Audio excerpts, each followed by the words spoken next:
Teka lang, ang inaabangan nila, Sen, sapagkat ito'y pinangako nyo, inihain nyo po ba yung panukala na yung nagbabayad ng 2,000 piso sa kanilang, bayarin sa kuryente, ay inihain nyo na ho ba na panukala? Kasama sa inihain ko. Ayun! Binago ko lang sapagkat naisip ko ng bandang huli. Opo. Kapag ang nilagay ko sa batas ay talagang 2,000 pesos lang, Opo. baka mamaya biglang sumikad yung presyo. Oho. Baka ma-dilute yung 2,000. Okay. Halimbawa, ang basihan kasi noon, inano ko lang sa palagay mo sa rate ng Meralco, 11 to 12 pesos per kilowatt hour, Nelson. Ano? Opo. So, 10 pesos kamo na lang.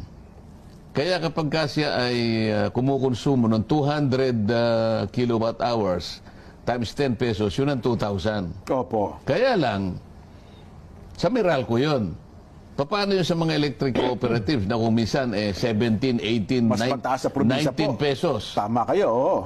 O sabi ko, kung kailan tumataas yung rate niya, nadadilute yung 2,000.